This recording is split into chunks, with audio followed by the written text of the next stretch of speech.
جھپکی ناک بچوں کی ایک بل کے واسطے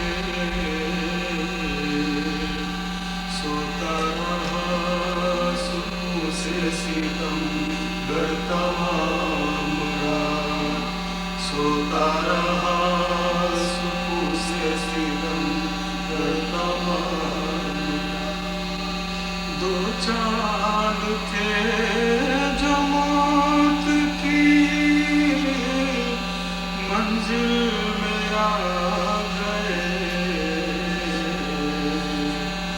گھر تھا نہیں کا جن سے منور تمام را گھر تھا نہیں کا جن سے منور تمام را دیکھا کہ یہ یتیم جو خنجر تمام را آنکھوں میں موت گرتی تھی ایک سر تمام را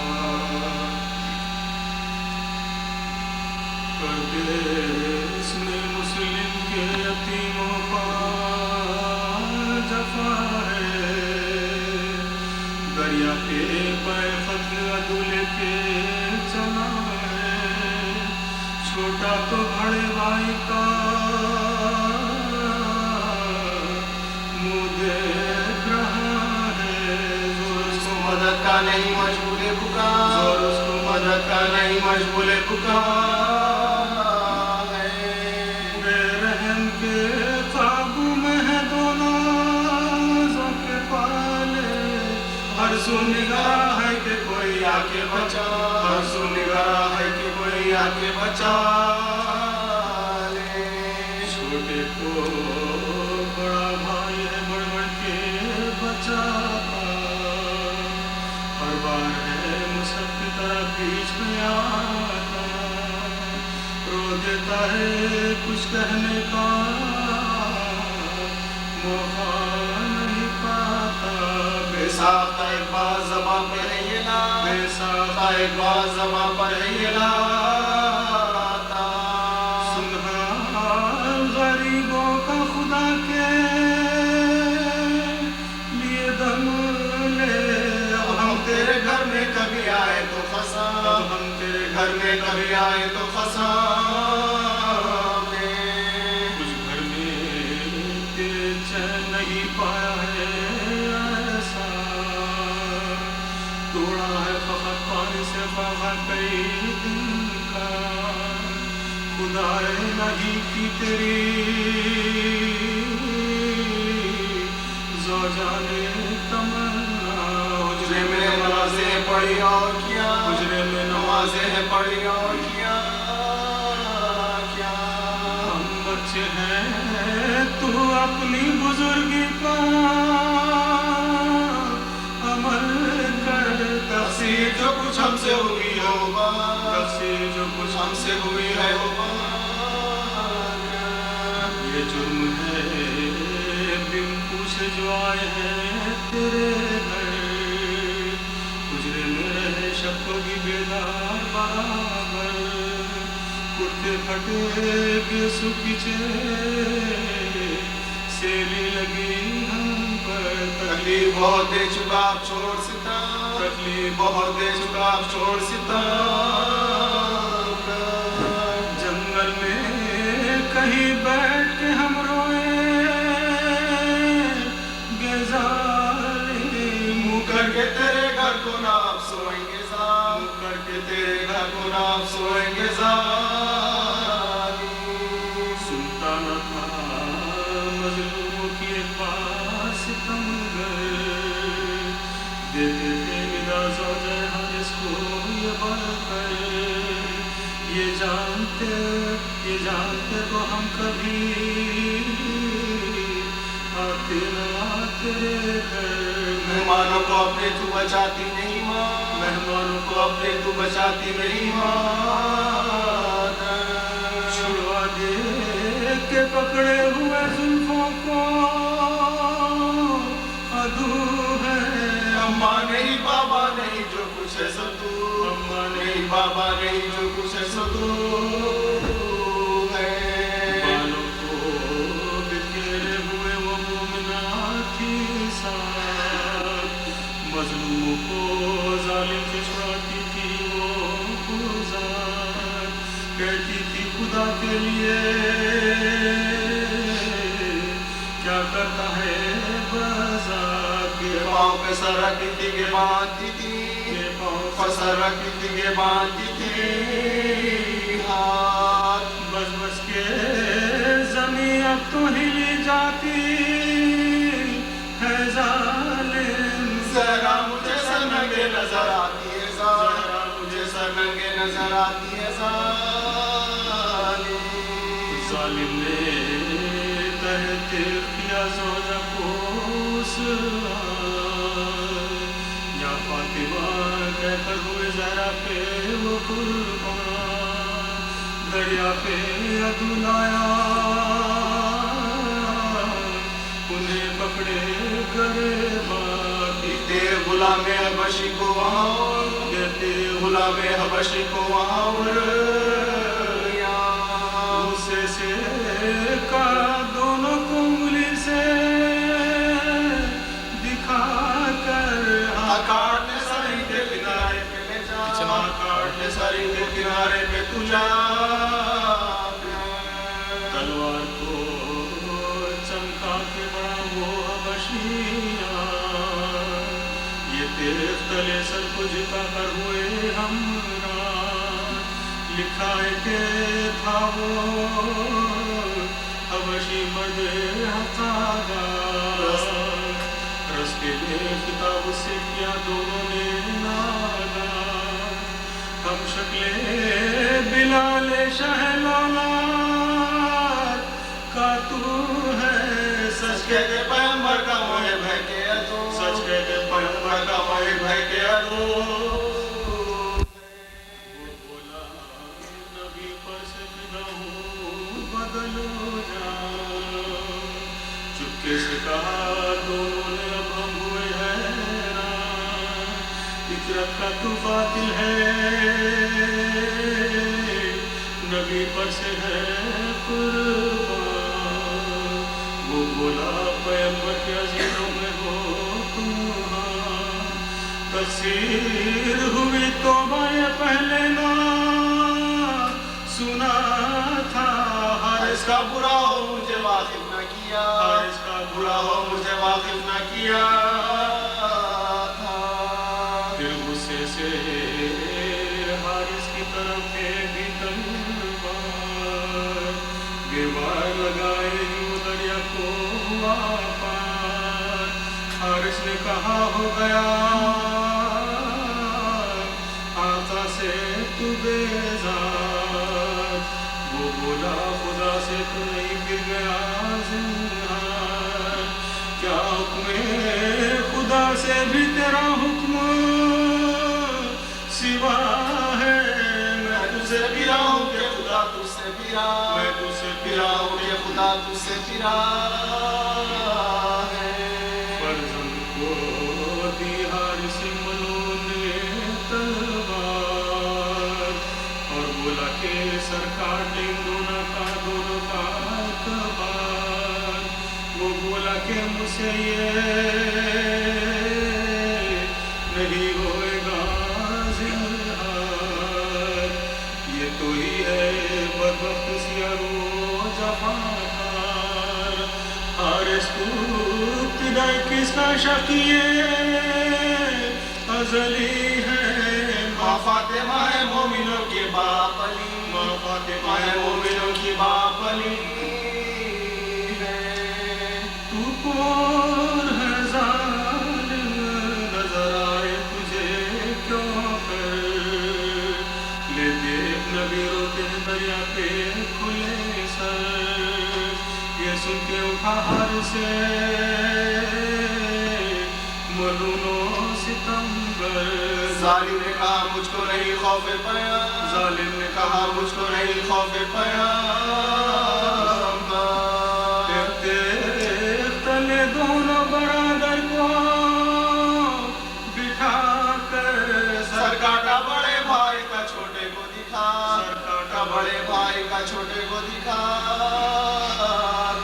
سر پاس رکھا لاش کو دریا میں بہایا، بھائی کے گلے کا جو لہو خاک پہ پایا، الفت سے برادر کا لہو جوش میں آیا، تب جوڑ کے ہاتھ اپنے قاتل کو سلایا، پوچھوں یہ لہو کرتے سے تلوار جھکا دے، لوٹوں بڑے بھائی کے لہو میں جو رضا، لوٹوں بڑے بھائی کے لہو میں جو رضا دے۔ وہ بولا کہ وہ شوق سے غلطا مجھے کیا ڈر، بھائی کے لہو میں وہ لگا لوٹنے گر کر، کہتا تھا بڑے بھائی کہاں ڈھونڈے برادر، تم تو ابھی بیٹھے ہوئے تھے میرے برابر، کس نے ہے نصیب ایسے الٹتے ہوئے دیکھا، بھائی کا گلا بھائی کا کٹتے ہوئے دیکھا، بھائی نے گلا بھائی کا کٹتے ہوئے دیکھا، ناگاہ غضب و طیش سے حارث یہ پکارا، بس لوٹ چکے اٹھو کے سر کاٹو تمہارا، اٹھ بیٹھا کہا جب گلا کاٹ ہمارا، سر کاٹ کے دریا میں جو تن ڈالا ہزارا، مردے نے کہا پورے ہوئے دل کے ارادے، ہجر مجھے بھائی کے لاش سے ملا، ہجر مجھے بھائی کے لاش سے ملا، ہجر مجھے بھائی کے لاش سے ملا۔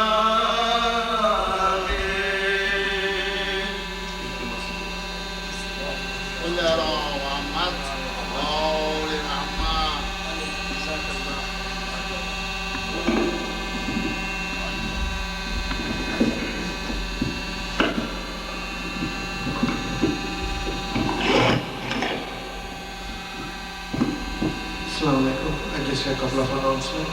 There will be on Thursday Eid al-Mubahira at 7:30 p.m. the program Namaz al-Rubai, Dua al-Kumail and Jashan. And on Friday at 12 noon, Namaz al-Jummah will be held here at Mansur. On Friday night at 7:30, Majlis Isa alayhi salam al-Haji Mullah Azhar Sahib.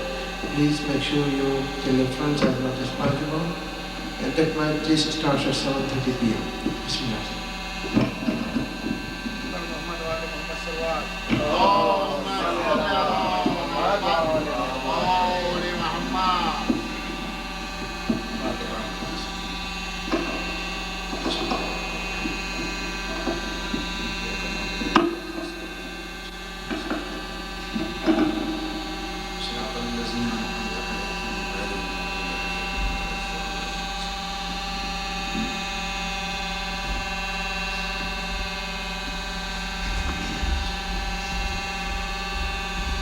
لا حول ولا قوة إلا بالله العلي العظيم. بسم الله الرحمن الرحيم. حسبنا الله ونعم الوكيل، نعم المولى ونعم النصير. الحمد لله رب العالمين، والصلاة والسلام على أشرف الأنبياء والمرسلين وآله الطيبين الطاهرين المعصومين المظلومين، ولعنة الله على أعدائهم أجمعين من يومنا هذا إلى قيام يوم الدين.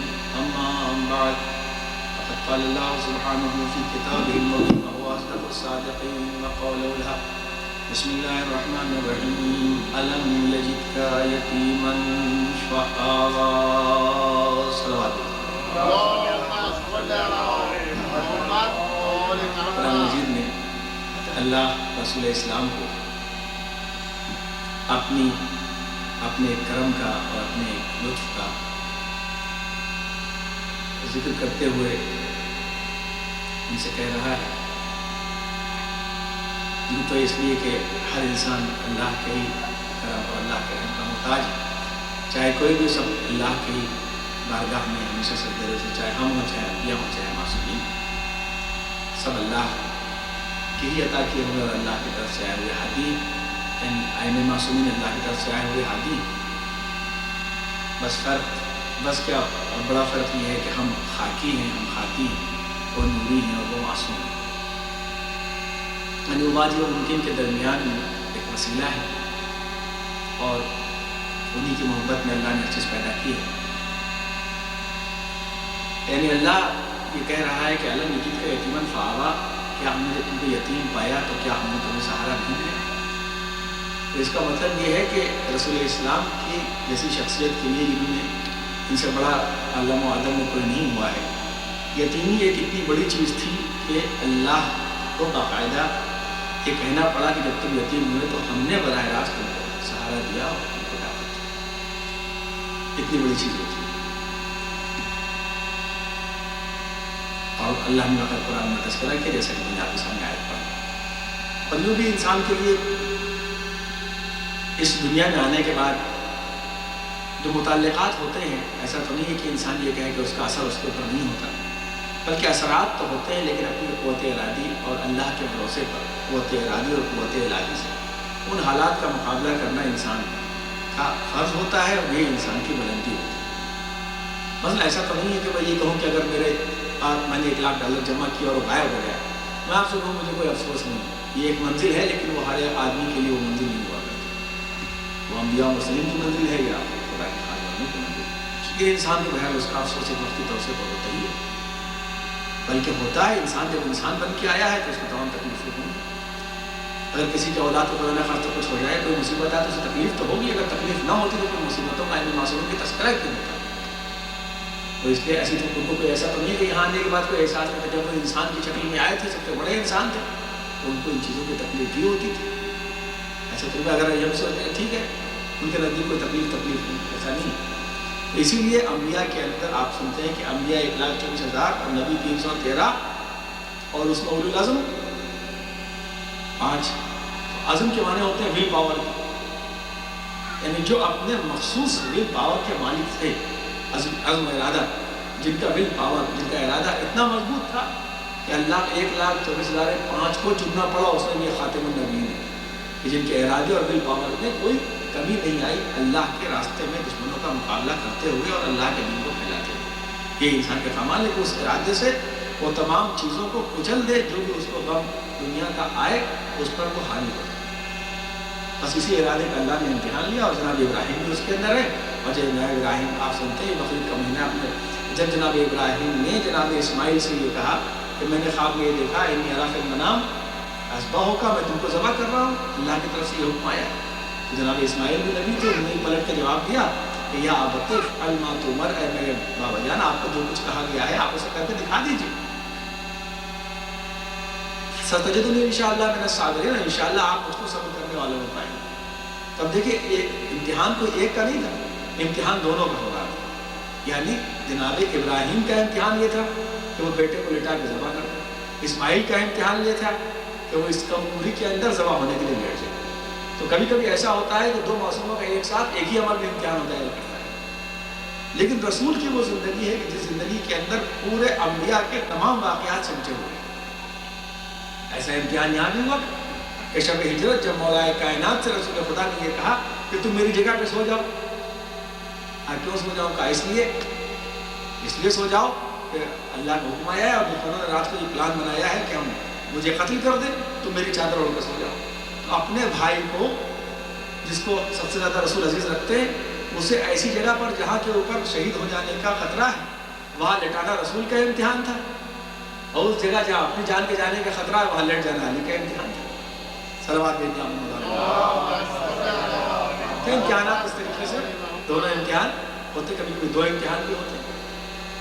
لیکن اب کربلا کا جو واقعہ ہے اس میں کتاب خصائص حسینیہ، اس میں لکھا ہے کہ اس میں عالم نے، ایک ہمارے جید عالم نے یہ ثابت کیا کہ 1,24,000 انبیاء پر جتنی مصیبتیں گزری تھیں، امام حسین علیہ السلام جب کربلا کی مصیبت لے کے چلے تو وہ سب مصیبتیں جو 1,24,000 انبیاء پر اتنے دنوں میں گزری تھی وہ سب اہل بیت پر کربلا کے واقعے میں گزر گئی، ان پر اکیلے گزری، اس سے اس فیملی کے اوپر اس کے متعلقات کی۔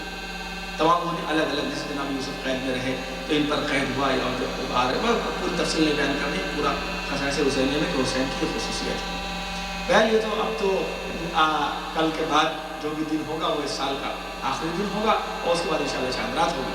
تو یہ چیز ہوتی ہے کہ انسان کے زندگی میں کچھ چیزیں آتی ہیں کہ انسان یتیم ہو جاتا ہے، انسان کا کبھی مال چھنتا ہے، لیکن مولا کیا فرماتے ہیں؟ لیس الیتیم من مات والدہ، مولا کا شعر ہے عربی میں، لیس الیتیم من مات والدہ، پہلا مصرع، اور دوسرا ہے کہ ان الیتیم یتیم العلم والادب، وہ یتیم نہیں ہے کہ جس کا باپ مر جائے، بلکہ یتیم تو وہ ہے، یعنی یتیم کے معنی بے سہارا کے ہوتے ہیں، یتیم وہ نہیں جس کا باپ مر جائے، لیس الیتیم وہ یتیم نہیں ہے، من مات والدہ جس کا باپ مر جائے، ان الیتیم یتیم العلم والادب، یتیم تو وہ ہے کہ جو علم و ادب نہ حاصل کر سکے، مولا کا شعر ہے عربی۔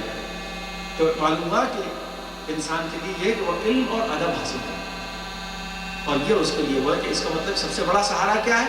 علم بنتا ہے۔ علم کا تعلق کسی علم میں نالج نہیں ہے۔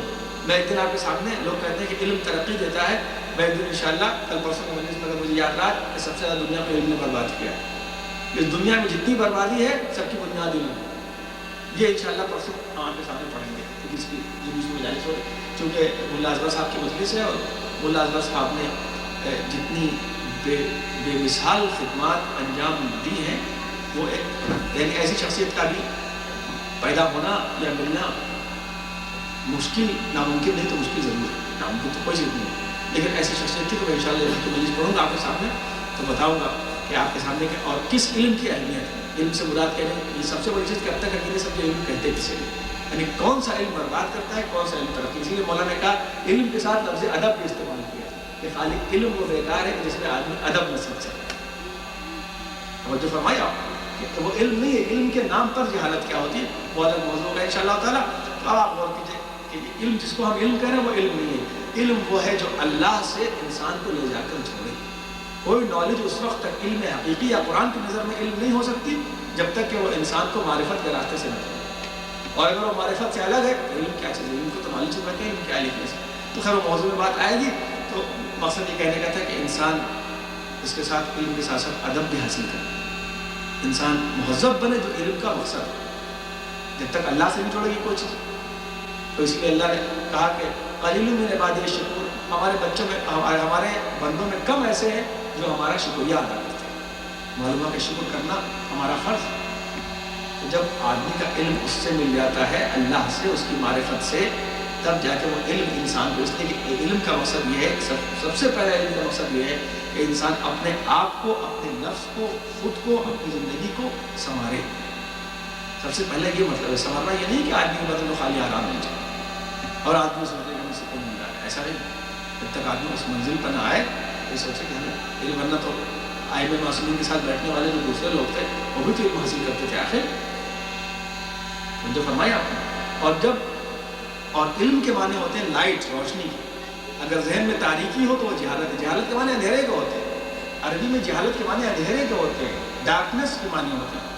تو اگر وہ ڈارکنس بڑھ رہی ہے تو علم بیکار ہے، اور اگر لائٹ پیدا ہو رہی ہے تو علم وہ فائدہ مند ہے کہ نہیں۔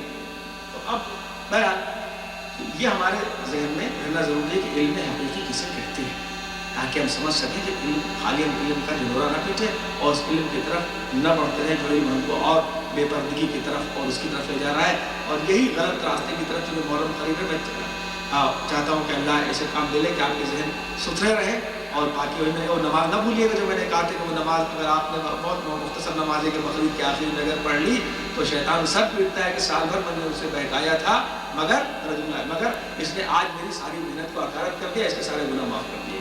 اس نماز کا وقت آ رہا ہے، جمعے کے آخر میں پڑھی جاتی ہے، کسی بھی دن آپ پڑھ لیجیے گا پرسوں کے بعد۔ تو وہ نماز ہے، مفاتیح الجنان میں بھی ہے، اور غالباً تو تلاوت میں بھی ہوگی اور عام کتابوں کے اندر بھی ہے، ورنہ مجھ سے آپ حاصل کر لیجیے اوپر آ کے اس نماز کو۔ تو آپ غور کیجیے کہ ہم اب نماز کو اہمیت دیں، نماز کی اتنی اہمیت اور عظمت ہے کہ ٹھیک ہے سب ہماری زندگی، لیکن اگر ہم نماز کو اہمیت نہ دیں تو میں نے کہا تھا نا کہ ہم مولا علی کو مان کر نماز نہ پڑھیں، یہ ناممکن ہے۔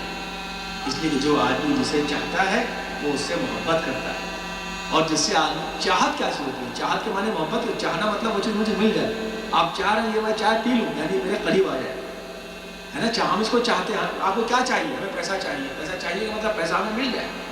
ہمیں کھانا چاہیے مطلب ہمیں مل جائے. چاہت کے معنی محبت کی، چاہت کے معنی اس کو پانے کی طلب. چاہے چاہتا کیا چاہیے؟ میں مجلس پڑھنا چاہتے ہیں مطلب یہ کہ ہم مجلس پڑھیں. تو چاہت معنی محبت نہیں، چاہ کے معنی ہوتے ہیں مل جانا، پانا. تو کیا مولا کو چاہتے ہیں؟ چاہتے کیا مطلب مولا دور رہے؟ بہت توجہ کیجیے گا کیونکہ آپ کے پرسوں میرا حسینی پڑھا ہوا شعر بھی ہوگا کہ میں نے حسینی میں شعر پڑھا تھا نا کہ معراج ہی کو سمجھے تھے ہم آخری منزل، دیکھا جو وہاں زینہ عرفان علی. یاد ہوگا تو آپ غور کر رہے کہ کون تو مولا کو چاہتے ہیں. اچھا کیسے چاہنا چاہتے ہیں؟ مولا کو چاہنا کیسے چاہتے ہیں؟ مولا سے ملنا چاہتے ہیں، مولا سے ملاقات کرنا چاہتے ہیں. قول رسول کا اعتبار ہے. اس کو یاد رکھیے گا محرم سے پہلے بھی اور اس کے بعد بھی، تاکہ کوئی آدمی نماز کی چھال میں کوئی بات نہ کہے، نماز نہ پڑھے اپنی جگہ لے کے دینے کا، کوئی عمل نہ کرے گا وہ معاف ہو جائے گا. جو اس عمل کی بے احترامی کرے گا تو کسی کی مرتبہ معاف نہیں. یہ کسی طریقے سے اسلام کو گوارا نہیں ہے. اس میں کسی کیا اہمیت نہیں. ایسا نہیں. اسلام کے احکام کا مذاق آپ نہیں اڑا سکتے. بہت سختی سے اس کو عمل نہ کرنا لگ بات. تو مولا سے تو یہ بتایا کہ مولا سے یزید ملتا تھا کہ نہیں؟ ملتا تھا کہ نہیں؟ دکھائیے گا.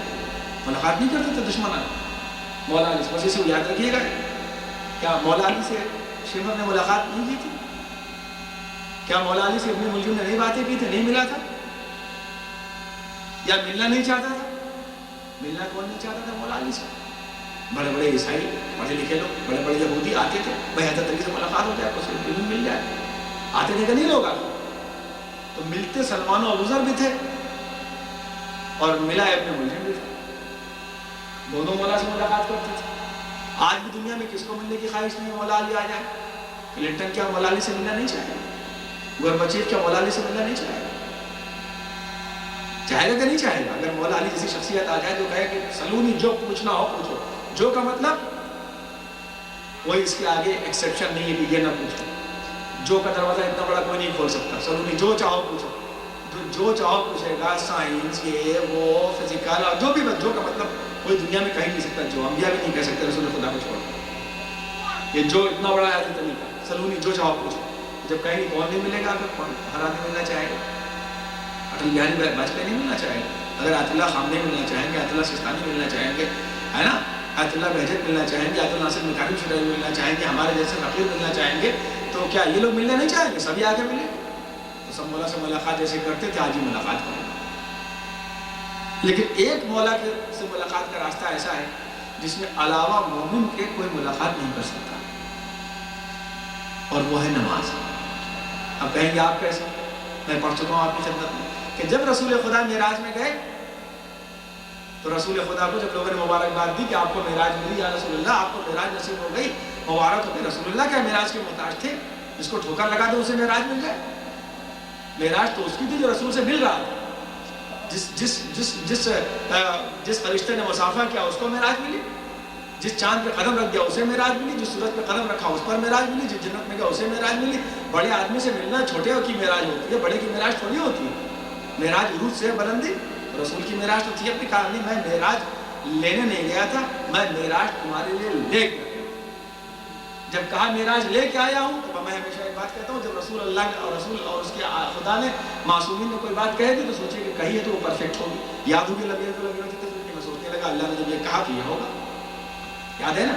تو اب جب غور کیجیے آپ کہ جب ایسا ہے کہ میں تمہارے لیے معراج لے کے آیا ہوں، میں معراج لینے نہیں گیا تھا، مجھے نہیں، میں تمہارے لیے تحفہ لے کے آیا ہوں. کہا میرے لیے معراج لے کے آئے؟ کہا مجھے ایک دن معراج ہوئی تھی.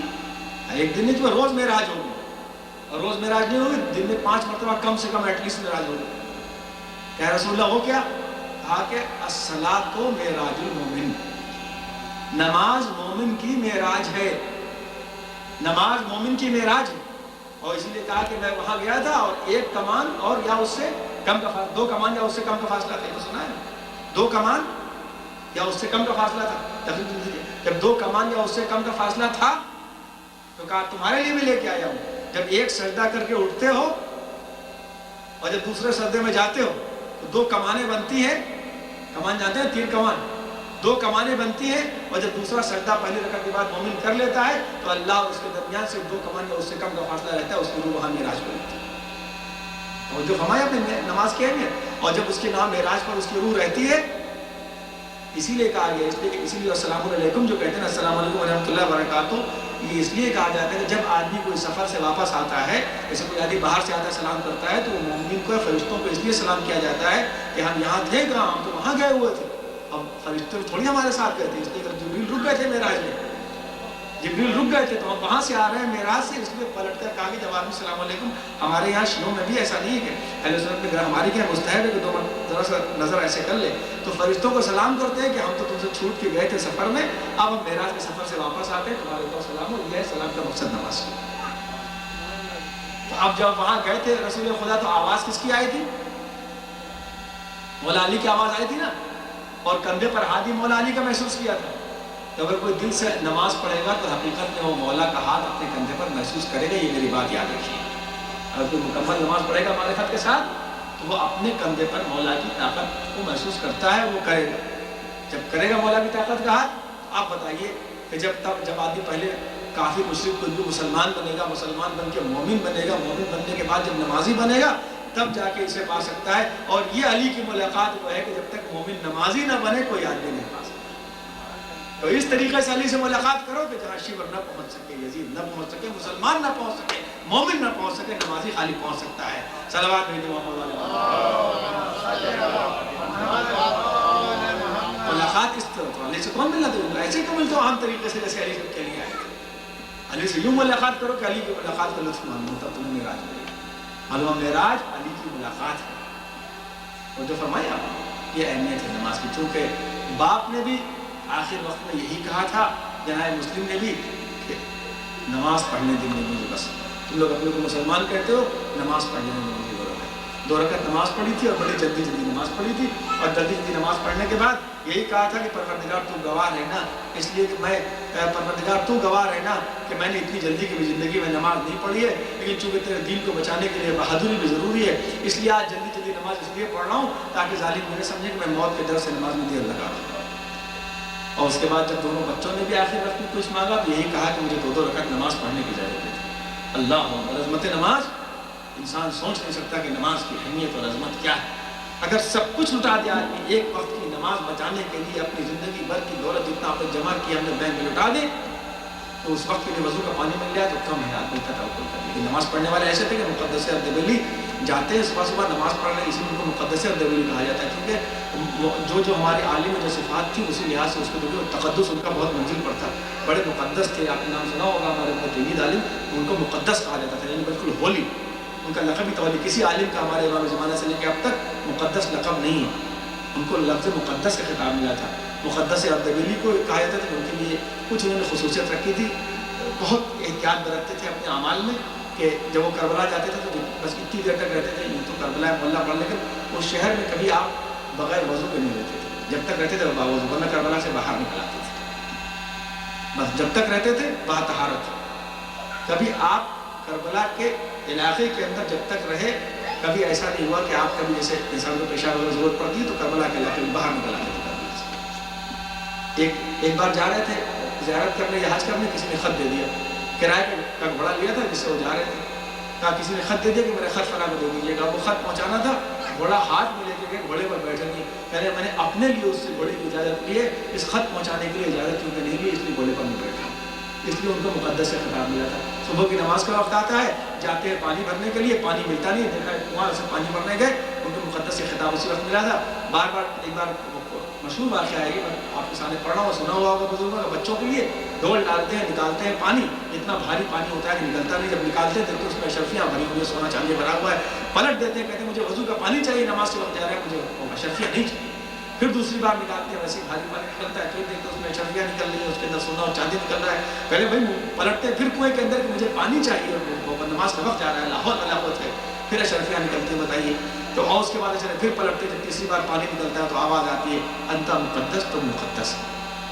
اور جو فرمایا یہ ہے اہمیت نماز اور یہ ہے اہمیت طہارت۔ ہمارے نزدیک کوئی آدمی اللہ اکبر نماز کو امام سمجھتے مجھ سے نہیں ہے، کہیں امام کہتے مجھ سے نہیں، میں آپ کو اپنے پاس سے بتا دوں خالی کہ آپ میرے پاس نہ آئیے، اس کا مجھ سے کوئی تعلق نہیں، تو وہ آدمی کیا سوچے گا مولانا مجھ سے ناراض ہے، معمولی آدمی کو خدا نہ خواستہ ایسا نہ ہو کبھی کسی مومن کو میرے ہاتھ ہاتھ پیر تکلیف پہنچے تو کتنی بڑی بات ہو. اور امام یہ کہتے ہیں کہ لیسا منا وہ مجھ سے نہیں.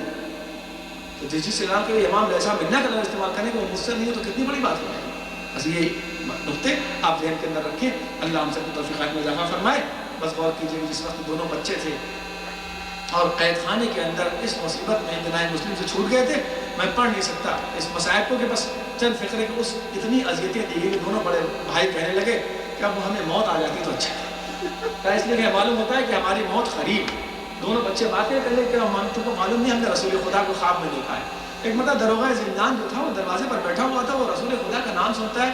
رسول خدا کا نام سننے کے بعد ایک مرتبہ جلدی سے دروازے کے قریب آتا ہے. اس لیے وہ محب اہل بیت نے کہا تمہارا رسول سے کیا واسطہ ہے, تمہیں رسول کو کیوں. اللہ اکبر, اتنا دنیا کو دور کر دیا گیا تھا کہ اتنے دن تک رہنے کے بعد وہ آدمی جانتا نہیں تھا کہ نقطے کو غور کیجیے آپ کہ وہ جانتا بھی نہیں تھا کہ یہ آل رسول قید خانے کے اندر ہے, کتنا دنیا کو دور کیا. تمہیں رسول سے کیا مطلب ہے؟ ارے تمہیں معلوم نہیں کہ ہمارے رسول سے یہ رشتہ ہے. ہم مسلم کے بیٹے, ہم حسین کے بھتیجے. ہمارا علی سے اس نے سنا کہا کہ پہلے اس نے ہاتھ جوڑا کہ ہمیں معاف کر دو, اس لیے کہ ہم نے تمہیں بہت دن قید میں رکھا, ہمیں معلوم نہیں تھا, ہم تو نوکری کر رہے تھے. لیکن یہ بچوں, اللہ اکبر, دونوں بچوں سے کہا اور کہا کہ ہماری تم پر شفاعت کرانا روزے محشر, ہم تم سے بہت معافی چاہے. دونوں بچوں نے کہا ہم نے معاف کیا اور ہمارے خدا نے معاف کیا. اس کے بعد کہا کہ ہم رات کے سناٹے میں دروازہ کھولے دیتے ہیں, بس ہمارا نام ہے, جدھر چاہو تم چلے جاؤ, اس لیے کہ حکومت کے وقت بہت سخت ہے, ہمیں سزا دے گی. ایک مرتبہ وہ دروازہ کھولتا ہے, دونوں بچے وہاں سے نکلتے ہیں. انیس کہتے ہیں کہ قید سے جب پسر مسلم میں بے پر چھوٹے, اللہ اکبر, کہ تو اس وقت چھوٹے اور چھوٹنے کے بعد چلے گئے جنگل کی طرف جانے کے جب بہت تھک گئے تو تھک کے جانے کے بعد ایک درخت کے سائے میں بیٹھ گئے دونوں بچے. لیکن کیا دیکھا کہ ایک عورت ہے جو چلی آ رہی ہے. بچے تھے, سہمے ہوئے تھے, بہرحال بچپن بھائی میں نے کہا کوئی انسانی فطرتوں سے الگ کر کے تھوڑی پیدا کیا گیا تھا. معصومین کو بالکل معاذ اللہ پتھر کے دل میں رکھ کے بھیجا گیا ہو. اور درخت بجا کے بیٹھ گئے. لیکن وہ عورت آئی پانی بھرنے کے لیے. جب پانی بھرنے کے لیے آئی تو پانی بھر رہی تھی, جیسے وہ اس چشمے سے پانی بھرنے لگی, یہ تالاب تھا, جب پانی بھرنے لگی تو اس نے 2 چاند سے چہرے وہاں پر دیکھے. کہا درخت میں کوئی 2 چاند چمک رہے ہیں. اس نے نظر اٹھائی, دیکھا کہ 2 بچے ہیں. کہا بچوں تم نیچے آ جاؤ. وہ بچے ایک مرتبہ نیچے آئے. آنے کے بعد کہا کہ تم کس کے بیٹے ہو؟ انہوں نے کہا مسلم کے بیٹے. جب انہوں نے تعارف کرایا, وہ بھی مومنہ تھی, محبہ اہل بیت تھی. اس نے کہا کہ ٹھیک ہے, ہمارے لیے اس سے بڑی فخر کی کیا بات ہوگی, تم ہمارے گھر چلے چلو, لیکن اس بات کا خیال رکھنا کہ ہمارا شوہر بڑا دشمن اہل بیت ہے. وہ ابن زیاد کا آدمی سے معلوم ہو گیا تو تمہیں قتل کر دے گا. بچے جانے کو تیار نہیں تھا. کہا تو ہمارے لیے باعث شرف ہوگا, تم ہمارے ساتھ چلے چلو. دونوں بچے اس کے ساتھ چلے گئے. اس نے کھانا کھلایا, پانی پلایا. ایک عرصے کے بعد, اس لیے کہ بچے جب قید خانے میں تھے تو اس میں بچوں کو اینٹ اور پتھر پر سوتے سوتے نشانات پڑ گئے تھے. اس لیے کہ بچوں کے لیے کچھ تھا نہیں. قید خانہ عجیب اذیتناک قید خانہ تھا. جب دونوں بچے کو ایک مرتبہ اس نے کھانا کھلایا, پانی پلایا, آرام کا بستر ملا, بچے آرام سے سو گئے. لیکن ایک مرتبہ گھبرا کے خواب میں اٹھتے اور کہا کہ ایک بھائی نے دوسرے بھائی سے کہا کہ ہم نے بابا کو خواب میں دیکھا ہے. کہا رسول خدا کو بھی خواب میں دیکھا ہے کہ رسول خدا جناب بابا سے یہ کہہ رہے مسلم تم نے اپنے بچوں کو تکلیفوں میں چھوڑ دیا, لیکن بہت جلد تمہارے بچے اب ہم سے ملاقات کرنے والے. اللہ ہم سب کے بچوں کو جناب مسلم کے بچوں کے نقش قدم پر چلنے کی توفیق عطا فرمائے. اور اسی بقار نے کہا کہ اس کے بعد دونوں بچے آرام سے سو رہے تھے. ایک مرتبہ حارث گھر کے اندر داخل ہوا, لیکن جب بچوں کو ایک مرتبہ آہٹ ہونے کی سنی, اس نے اپنی زوجہ سے پوچھا کہ یہ کون ہے. اس کی زوجہ نے کہا کہ تو سو جا, تجھے کیا ضرورت ہے اس سے, کہا نہیں بتا یہ کون. اس نے کہا کہ یہ مسلم کے بچے ہیں, ہمارے لیے باعث فخر ہے, باعث ہمارے لیے بخشش کا سبب ہے کہ گھر آ گئے. کہا رہے ان کو تو میں صبح سے تلاش کر رہا تھا, ابن زیاد نے ان کو بڑا انعام رکھا ہے. اس نے بہت منع کیا لیکن اس کو وہ مانا نہیں. دونوں بچوں کو اس نے اندر سے, وہ میں اس منظر کو بیان نہیں کر سکتا, دونوں بچوں کو کھینچتا ہوا لایا اور لانے کے بعد دونوں کو رات بھر ستون خانہ سے باندھ دیا. میں جانتے جلدی انہیں منزلوں کو طے کرتا ہوں ایسے موقع پر. ستون خانہ سے باندھنے کے بعد دونوں بچوں کو جب صبح کا وقت آیا, بہت اس کی زوجہ نے ہاتھ جوڑا لیکن وہ نہ مانا. اس کے بعد دونوں بچوں کو فرات کے کنارے لے گیا. لے جانے کے بعد دونوں بچوں کو قتل کیا. پورا واقعہ نہیں پڑھنا ہے, پہلے بڑے بھائی کو قتل کیا, اس کے بعد چھوٹے بھائی کو. انہوں نے 2 ہی بات وہ کی تھی کہ بھائی ہم کو نماز پڑھ لینے دے. نماز پڑھ کے انہوں نے دعا کی کہ حضور نے یہ بھی کہا کہ اگر تجھے اسی پر اصرار ہے کہ ہم تیرے گھر میں نہ رہیں تو ہمیں غلام کی طرح بازار میں بیچ دے, تجھ کو کچھ پیسے مل جائیں گے وہاں سے, جتنے میں چاہ بیچ دے. لیکن وہ باز نہ آئے. دونوں سر اس نے لیا. آپ سنیں, اس لیے کہ یہ واحد واقعہ ہے. ٹھیک ہے سارے واقعات ہوئے ہیں, لیکن یہ واحد سر 2 ایسے ہیں کہ ابن زیاد جیسا ملعون آدمی بھی برداشت نہ کر سکا. تخت سے 3 بار کلیجہ پڑھ کے اٹھا, 3 بار بیٹھ گیا تھا. جب یہ دونوں اکٹھے ہوئے سر کو حارث سے مرتبہ لے کے پہنچائے تو آپ جانتے ہیں اس کو انعام نہیں ملا. بعد میں حارث کو ابن زیاد نے قتل کرایا کہ تو اتنا سخت دل ہے, اب غور کیجئے کہ جس وقت یہ دونوں سر پہنچے ہیں، ابن زیاد نے دیکھا ایک بار 3 مرتبہ ہاتھ سینے پر ہاتھ رکھ کے سخت سے اٹھا اور بیٹھ گیا. کہہ رہے تو نے یہ کیا کیا؟ میں نے کہا تھا زندہ پکڑ کے لانے کے لیے، تیری ہمت کیسے پڑی کہ تو نے ایسے خوبصورت بچوں کو قتل کر دیا. اللہ اکبر. بس آپ چند فکر جب اس نے دونوں لاشوں کو پھینکا تو پانی تو دوسری سے بہ رہا تھا، لیکن ایک مطلب چھوٹے بھائی کی لاش چلی، اس کے بعد بڑے بھائی کی لاش چلی تو انہوں نے گلے میں پہے ڈالی، کربلا کی طرف روانہ ہو گئے.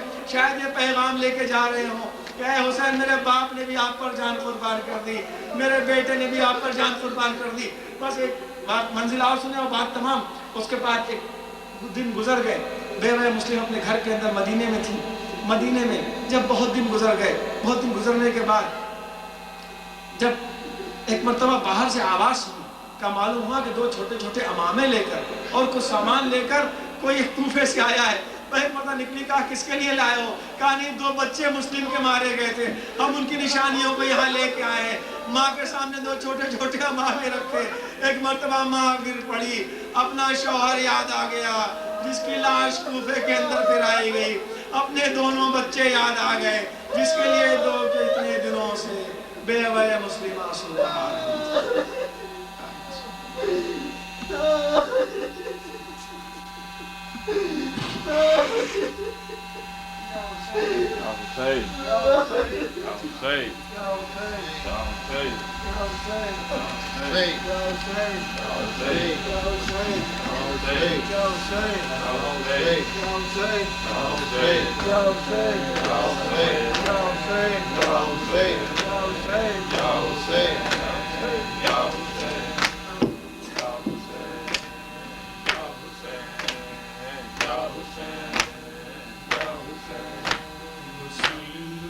جگر بند یہی کہتے تھے رو کر، حارث نہ جفا کر.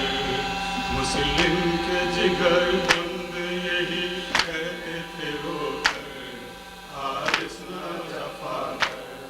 مت مار ہمیں بیچ دے بازار میں چل کر، حارث نہ جفا کر. مسلم کے جگر بند یہی کہتے تھے رو کر، حارث نہ جفا کر. گر مال کا طالب ہے تو چل سوئے مدینہ، پائے گا خزینہ، پائے گا خزینہ. خوش ہو گے علی فاطمہ زہرا و پیمبر، حارث نہ جفا کر. مسلم کے جگر بند کہتے تھے رو کر، حارث نہ جفا کر. مسلم کے جگر بند یہی کہتے تھے رو کر، حارث نہ جفا کر. بمبو میں شبیر تجھے مال بھی دیں گے، مہما بھی کریں گے، مہما بھی کریں گے. احسان تیرا مان میرا بس دلاور، حارث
نہ جفا کر مسلم کے جگر بہت یہی کہتے تھے رو کر حارث نہ جفا کر مسلم کے جگر بہت یہی کہتے تھے رو کر حارث نہ جفا کر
چلا جا رونے نہیں دیتے مجھے راتوں کو مسلمان بیمار سے بے حال ہوں کچھ روز کی مہمان ہر سے ہے مجھ کو ہر سے ہے مجھ کو اب موت نے گھیرا چاند محرم کے تو بدلی میں چلا جا اے چاند محرم کے تو بدلی میں چلا جا اے چاند محرم کے تو بدلی میں چلا جا تجھے دیکھ کے مر جائے نا تجھے دیکھ کے مر جائے نا بیمار ہے سگنا اے چاند محرم کے تو بدلی میں چلا جا اے چاند محرم کے تو بدلی میں چلا جا وعدہ جو کیا بہن کو سینے سے لگا کے میں شادی کروں گا تو تیرے پاس ہی آکے میں ساتھ محرم کو میں ساتھ محرم کو لوٹوں گا نہ گھبرا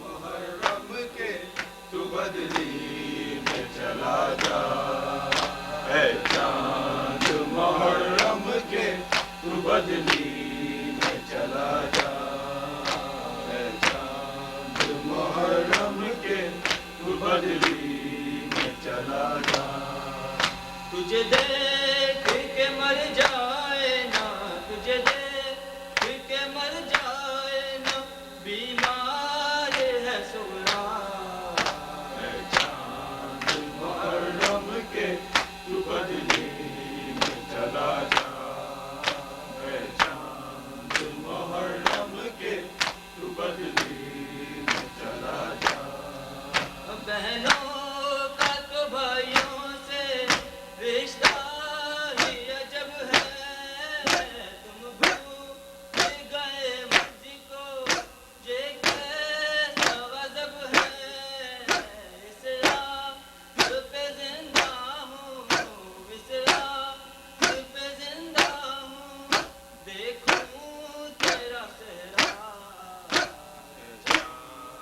محرم کے تو بدلی میں چلا جا اے چاند محرم کے تو بدلی میں چلا جا اے چاند محرم کے تو بدلی میں چلا جا اے چاند محرم کے تو بدلی میں چلا جا قاصد کو دیا خط میں یہ پیغام لکھا کے ایک بار تو مل جا مجھے سینے سے لگا لے پترا کی ہوئی نظریں پترا کی ہوئی نظریں کب دیکھیں گی چہرہ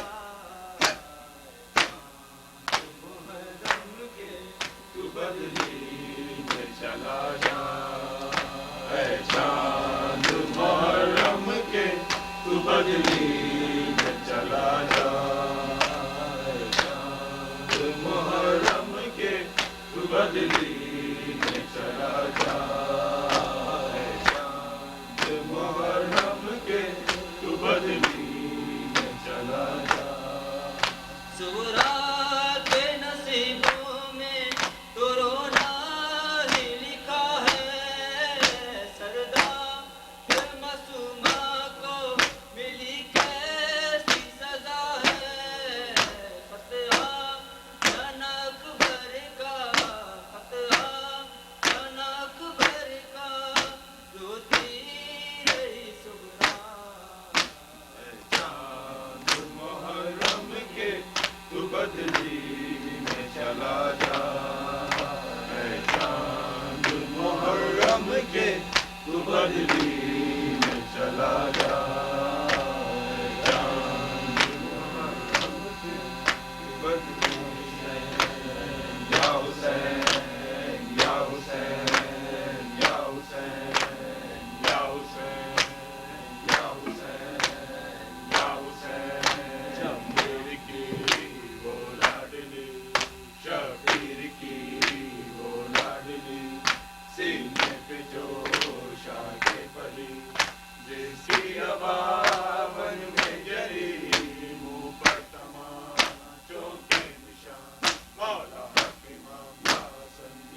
حسین یا حسین یا حسین. السلام علیکم رسول اللہ. السلام علیکم ورحمۃ اللہ وبرکاتہ. السلام علیکم ابو عباس بن علی ورحمۃ اللہ وبرکاتہ. السلام علیکم ابو عباس بن علی وبرکاتہ. السلام علیکم السلام علیکم السلام علیکم السلام علیکم سلطان العرب السلام علیکم السلام علیکم السلام علیکم صاحب الزمان السلام علیکم الرحمن السلام علیکم السلام السلام علیکم السلام علیکم القرآن العظیم محمد بن صلی اللہ علیہ وبرکاتہ. یا باب اللہ ان تسمعوا قليلا من الحي من رب الزخرف ربك رب القضاء هادي اللهم ارزقنا شفاعة المسلمين وليك ثبت لي قدم الصدق عندك مع الاسلام واصحاب الاسلام الذين بذلوا المهيمن من حسن الاسلام ربنا اغفر لي ولوالدي وللمؤمنين يوم الحساب اللهم قل لوليك الحجة الاحسان صلواتك عليه وعلى آبائك وعلى الصادق والساعة ولنا خير المقاعد من الناصر من دليل وعينا حتى تسكننا لك وتتبقى فيها لا اللهم صل نعرے حیدری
بس